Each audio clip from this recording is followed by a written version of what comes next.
Today I'm going to be showing you the top 10 beginner ships in Starbase. These ships are affordable and will help you get in the game fast. Without further ado, let's get started.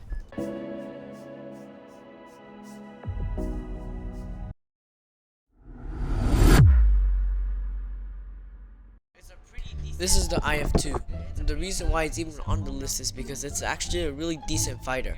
However, due to its extremely expensive price of $250,000, its armament contains 2 bombardment missiles for dealing with larger vessels. It has a normal autocannon like most fighters do, concerningly low amount of only 10 air-to-air missiles, and also relatively low maximum speed of 715 steps per second. Like most fighters, it isn't good against larger vessels, but if you want to deal with other fighters and maybe bombers, this is the ship to go. It's on number 10 in the list because it has fighting capabilities. However, due to it being rather expensive to new players, and also not having the ability to fight vessels of larger size, makes it not a very good beginner ship. This is the Vanguard Dreadnought.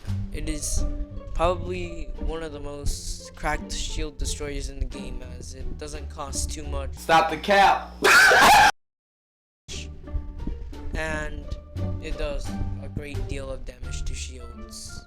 The price of $1 million for beginners, and for beginners that's pretty expensive. It's not on the cheap side, guys. You might want to save up for this ship because it has very useful spinal pulse railguns that will decimate anything that's closer than 10,000 in front of you. Even though it says that you can use this up to like 40,000 or something, I forgot. You can only really use it under 10,000 because it's like a shotgun. It's like the spread is crazy. The main railguns let you hit a little bit further than you think, and dual comet launchers on it do a lot of damage to the hull. The cruise missiles let you hit things from far away, and your anti-ship missiles are here to shred the shields along with the already powerful shield shredders you already have. The dual purpose guns I don't see much use in, as the railguns are less sensitive to gravity than them and do more shield damage. However, if you're in a crew, I feel like you could use them as secondary fire and maybe some hull damage if you're by yourself. So the Vanguard Dreadnought, it's a good ship, but a little too expensive for beginners. It's also quite hard to utilize, as the spinal pulse railguns are, like I said, spinal, and positioning is kind of weird on it.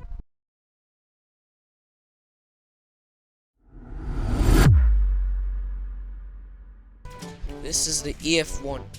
It is a railgun bomber consisting of, you guessed it, railguns!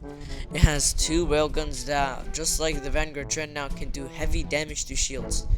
However, also similar to the Vanguard Dreadnought, it doesn't have much high explosive capabilities, so you might need like a friend, or you need to instantly teleport into another ship for explosive capabilities. Now, the EF-1 is extremely similar to the Federal EMR Dart hovercraft. It is also a lot more expensive. The reason why the EMR Dart hovercraft isn't here is mainly because of the lack of maneuverability. You see, with EF-1, you can go into high maneuverability, which lets you perform extremely sharp turns in extreme speeds and aim the railgun faster.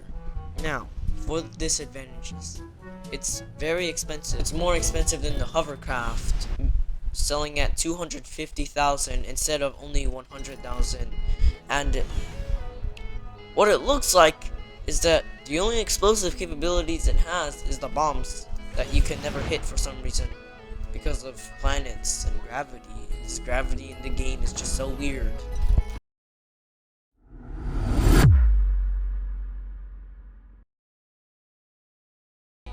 The Light Energy Destroyer is an energy class escort, with its 2 most powerful weapons being the plasma cannons.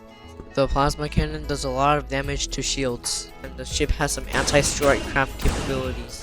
It also has 2 choices of secondary fires and a main battery if you're not into energy weaponry. Now, it costs $250,000, and the energy weaponry is mostly spinal, so you can't hit anything behind you, and you need to make extremely wide turns with an escort. The plasma cannons even do slightly decent hull damage compared to other energy weapons. It's a good and an all-round ship if you're operating with a crew to provide secondary fire.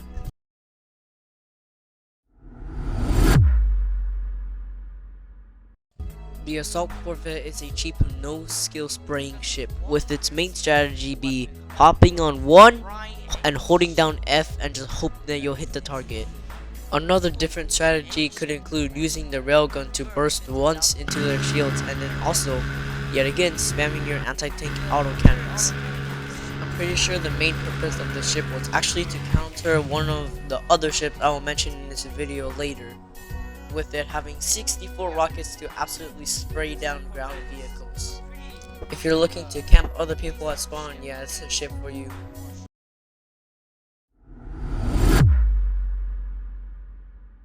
The ground assault dropship may genuinely be the most underrated ship in the game. It's got 12 weapons, making it extremely hard to control because you need to use your mouse to aim, your orbital high explosive strike, and your orbital laser strike. It only costs $50,000, and with its rail cannon, precision strike cannon, and orbital laser, it can do heavy damage to any ship. It also has missile capabilities with anti-tank guided missiles, anti-shape missiles, AA missiles, and an ion pulse directly in your artillery instead of your sensors. It also does the best thing in the game, drop tanks. You'll see why later. The precision strike cannon is surprisingly accurate. I could never tell.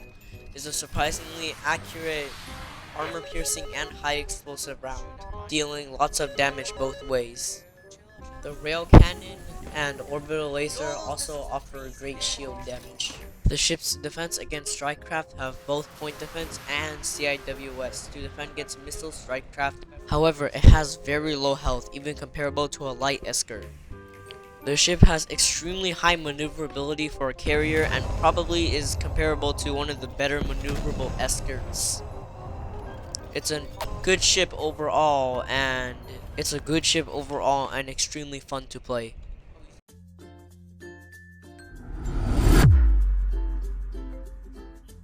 The anti-tank rocket bomber is like the assault corvette but more expensive and also highly maneuverable, letting you change direction a lot faster than the heavy Esker that can barely turn. There's not much to explain except now it's got anti-tank guided missiles and it no longer has railguns, and that's pretty much it. You could watch its Colorado class get absolutely shredded though.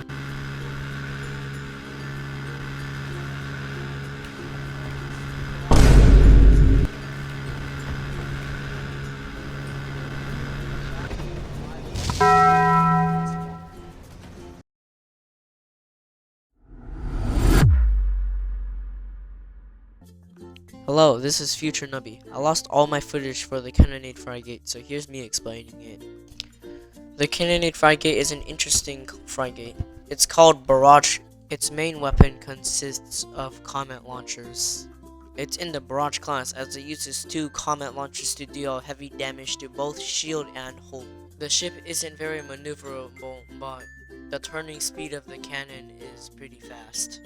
It's overall a decent damage dealer and can be spawned from the fleet carrier.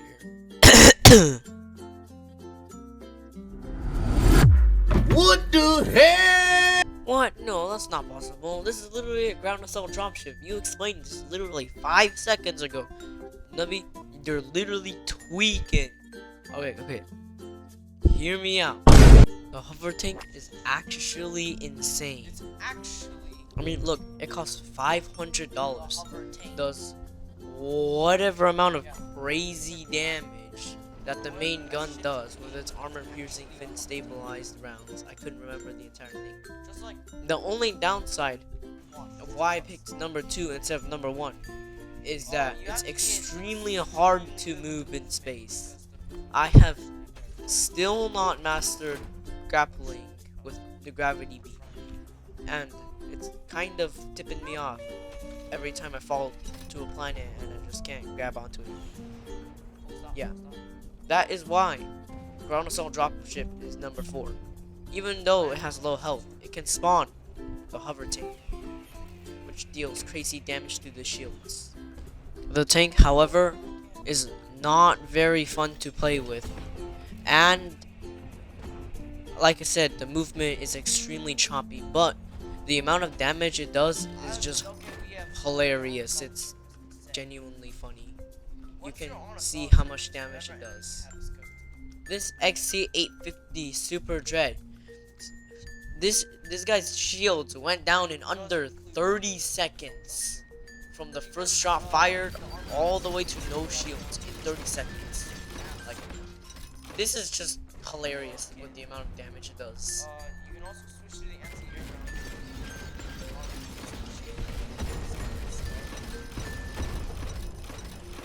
This is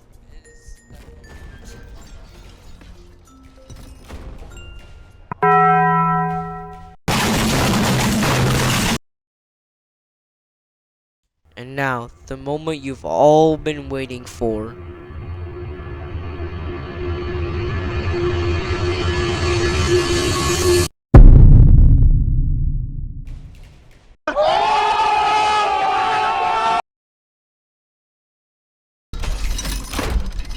The anti-air shells are pretty bad. You gotta get the armor cannon. Yeah, this thing's. So as you can see, the laser cruiser is a pretty overpowered warship, as it only costs $20,000 and has 4 extremely simple weapons. This ship's energy weapons are so good, unlike any other energy weapon ship, they rip through the hull as well. The only thing that you need to consider is your health, as it is quite low compared to other warships. But other than that, the strategy is to use a laser bolter and just spam your rapid advanced lasers. It's a pretty fun ship to play, and all in all, this is pretty much one of the best beginner ships you can get in the game. I'm pretty sure this is the first time I said this, but thank you all for watching. It's been a nice time making this video and with you guys. But, like, please subscribe. As you can see, 100% of my viewers are not subscribed, and 0% of you guys are actually subscribed watching this video. That's probably not true. I don't know where YouTube got that from, but I put a lot of effort into making these videos because I'm one of the only YouTubers to make star-based content and content like this. There's not a lot of videos about these games on YouTube, so show your support.